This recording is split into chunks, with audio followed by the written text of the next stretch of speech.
피는 저 하늘가에 기룩기룩이 줄지어 나네.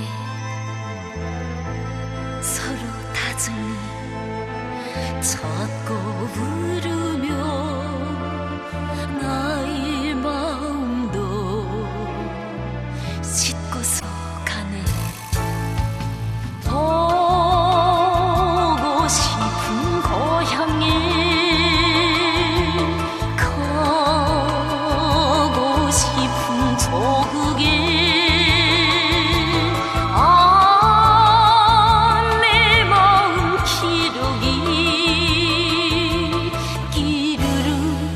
끼르륵 가네.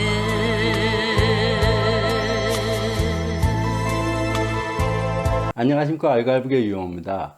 오늘은 이제 최근에 우리 사회에서 나는 조선인입니다라는 김천밀 감독이 찍은 나는 조선인입니다라는 독립 영화가 상영되고 있습니다. 제일동포에 관한 그런 영화고요. 참 잘 만든 영화예요. 그러니까 요것도 한번 그래서 요번 나는 조선인입니다가 상영되는 것 계기로 해서 북에서 만든 제일동포에 관한 영화들 쭉 그냥 간단하게 많아요. 남쪽에서는 제일동포를 주제로 한 영화가 글쎄 저 기억이 없네요. 별로 제일동포에 대해서는 별로 기억이 없고요. 한쪽에서는 아마 제일동포를 주제로 만든 영화는 없을 거예요. 그리고 어쨌든 제일동포 북에서는 상당히 많습니다. 왜 많냐면 1959년도 12월에 만경공호를 타고 간 1차 귀국선 타고 간 1차 제일동포들이 있기 때문에 그때부터 한 200여 차례 운행하면서 한 10만 명가량이 북으로 갔어요. 제일동포. 근데 우리가 이제 제일동포 사회를 이해하는데 통계적으로는 딱 먼저 그 생각을 좀 가져야 돼요. 제일동포의 약 97%는 38 이남이 고향인 사람입니다. 즉 대한민국이 고향인 사람이에요. 예. 그리고 또 제일동포의 아마 70-80%는 또 경상도가 고향인 사람입니다. 유독 경상도. 그래서 제일동포 표준어는 경상도예요. 거의. 그래서 제일동포가 제일 많이 사는 오사카에 가면 오사카에 한인시장이죠. 조선시장이 있는데 조선시장 표가 오이소, 보이소, 사이소예요. 그만큼 경상도 말이 거기서는 가장 많이 쓰이는 말인 거죠. 경상도 사람들이 제일 많습니다. 먼저 북쪽 영화를 소개시켜 주기 전에 먼저 간단하게 지금 나는 조선인입니다. 지금 남쪽에서도 그런 독립 영화들은 꽤 있어요. 벌써 꽤 됐죠. 10년 넘었을 거예요. 아마 우리 학교라는 영화, 김명중 감독이 만든 우리 학교라는 영화도 참 잘 만든 영화입니다. 과연 왜 거기에 있는 조선학교, 홋카이도에 있는 조선학교를 장소적인 배경으로 해서 그 학교의 학생들을 쭉 찍은 겁니다. 김명중 감독이 만든 우리 학교나 또 제일동포인 박영희 감독이 만든 하늘색 심포니가 그런 거고, 또 제일동포에 관한 영화 중에 남쪽에서 처음으로 알려졌던 거는 뜻밖에도 일본인이 만든 영화예요. 일본인이 만든 일본 영화입니다. 박치기. 이 영화도 참 잘 만들었어요. 박치기 유튜브에서 볼 수 있을 겁니다. 박치기. 박치기 주제가가 제일동포사에서 거의 애국가와 같은 임진강입니다. 임진강이라는 노래는 일본 사람들도 일본의 나이 좀 드신 분들이죠.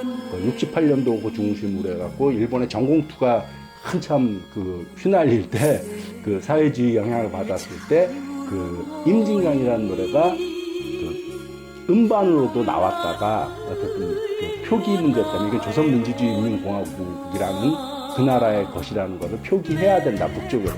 그래서 결국 북일 수교가 안 돼갖고 그렇지 못해서 그 음반 10만 장을 폐기시켜버린 겁니다. 그래서 이 언더로 그 노래가 막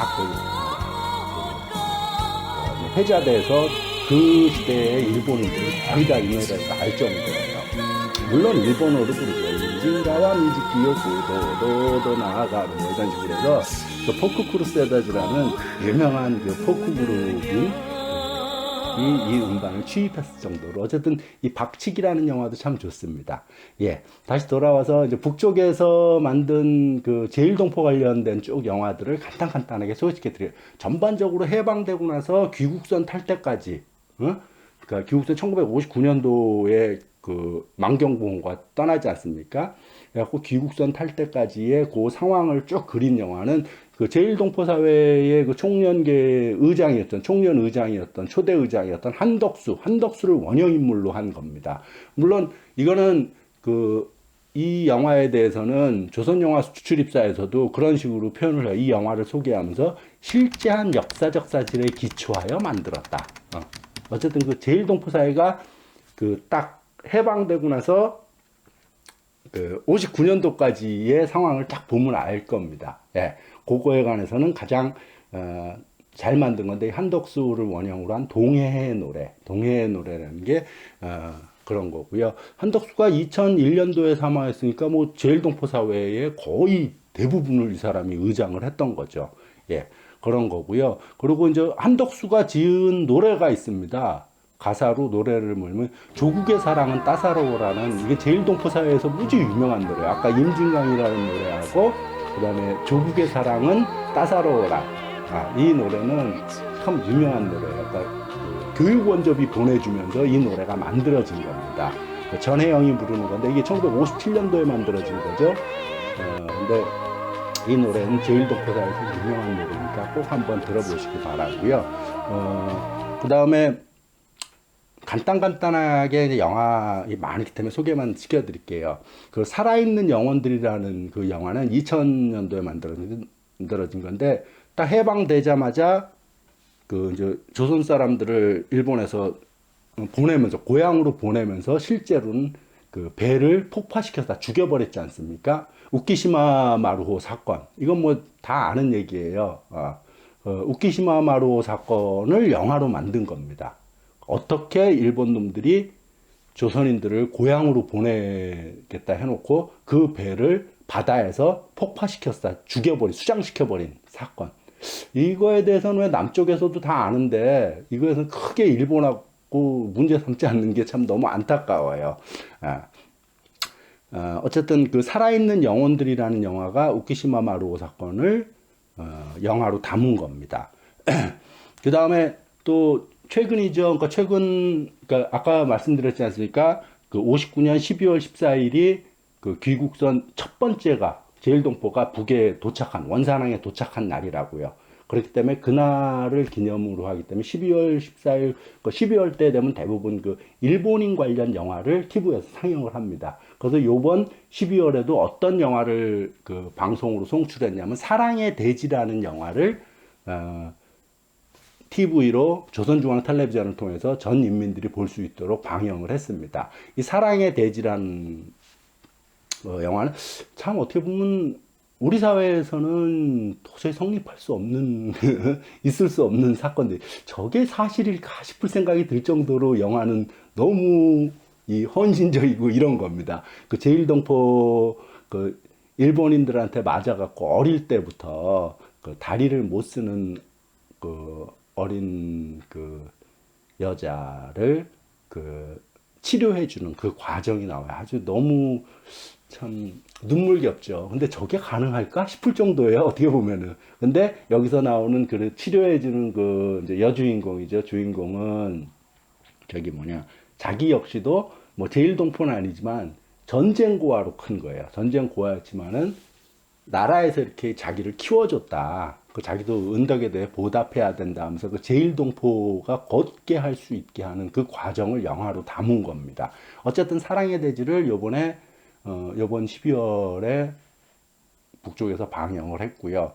그 다음에 뭐 저하늘의 연이라는 것도 있는데 저하늘의 연도 제일동포 선수가 일본에서 마라톤 육상 못했던 그 원한이 있다가 이제 귀국한 다음에 육상을 마라톤 선수로 뛰는데 결국 마라톤을 못해요. 옆에 그 얘기하면 좀 길고 복잡하고 그 과정에서 또 더 어려운 사람을 만나고 이러면서 자기를 많이 도와줬던 그러면서 결국 마라톤 포기하고 그 자기를 도와줬던 그 언니가 죽으면서 그 아이들을 키우는 그 자기를 사랑했던 그 언니의 아이들을 키우면서 또 다른 고아들도 데려다 키우고 이랬던 제일동포의 모습들을 담은 거고요.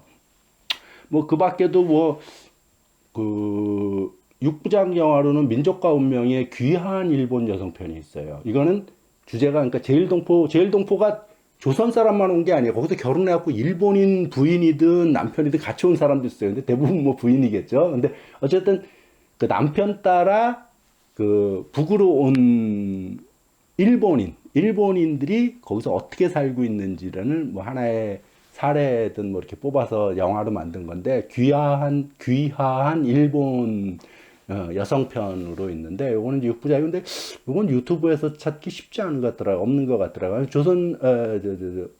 북한자료센터 가면 있습니다. 서초동 북한자료센터에 가면은 요 귀한 일본 여성편이 있고요. 주인공 홍영이가 나오는 건데 저단 뭐 요런 영화가 있습니다.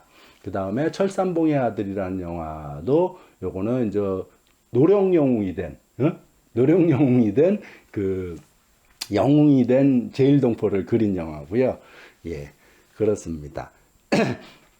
그리고 귀한 그러니까 귀한 일본인 여성이 어떻게 살고 있는지는 영화 말고도 우리는 무엇으로 이기는가라는 그 소개 편집물에 보면은 림경심이라는 여자분, 이제 나이 많죠, 당연히. 영화 속에서는 70으로 나와요. 영화가 아니지, 그 소개 편집물에 70세로 나오는데, 자기 이제 아들들, 뭐, 요런 이야기들. 어쨌든, 그거를 한번 엿볼 수 있는 그런 장면들이 있습니다. 우리는 무엇으로 이기는가에, 그런 소개 편집물에도 있고요.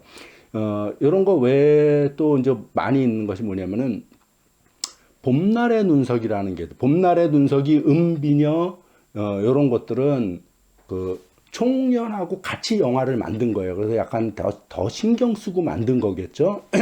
그런데 봄날의 눈석이는 그 봄날 되면 이 눈석이들이 다 이 뭐라 그러냐 녹아 없어지듯이 이 남북도 좋아져야 된다. 쉬운 말로 우리의 이 증오 이런 걸 없애자 이런 식인 거고 영화 스토리는 그 민단의 처녀와 그 총연계의 총각이 사랑하게 되고 결혼하려고 하는데 뭐 주변에서 반대하는 사람이 있고 뭐 막 이런 우여곡절 속에 그들이 결국은 사랑을 하게 되는 이런 것들을 그린 겁니다. 예, 봄날의 눈석이라는 요 영화도 참 잘 만들었어요. 봄날의 눈석이도 잘 만들었고 그다음에 은비녀라고는 영화도 있는데 은비녀는 조선신보 즉 그 제일동포 사회 신문이죠.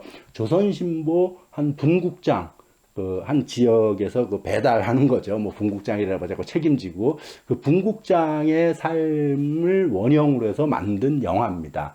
그래갖고 그 딸이 이제 결혼하려고 하고 하는데 이제 아버지는 그래서 더 좋은 데로 쉽게 말하면 딴 데 가서 살려고 하지만 아버지는 계속 그 조선신보 분국을 지켜서 조선신보를 조국의 소식을 동포사회에 전하는 것이 애국이라고 생각하는 거고, 나중에는 결국 오해가 있고 이러지만 그거를 이해하고, 여기서 이제 딸이 주인공으로 홍영이가 나오는데, 홍영이가 결국은 아버지의 뜻을 이뤄서 오히려 자기도 거기, 분국장이 나중에 되는 겁니다.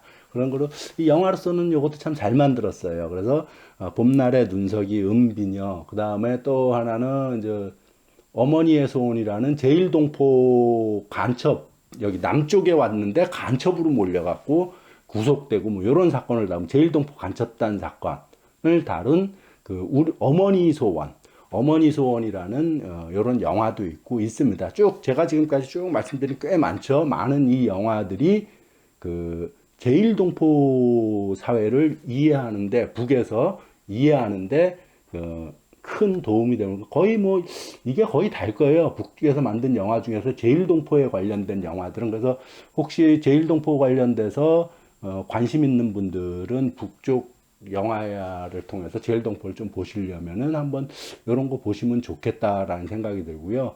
나는 조선인이다. 요 영화가 이게 독립영화라 그렇게 뭐 상영이 길지 못할 거예요. 지금도 상영하고 있는지 모르겠네.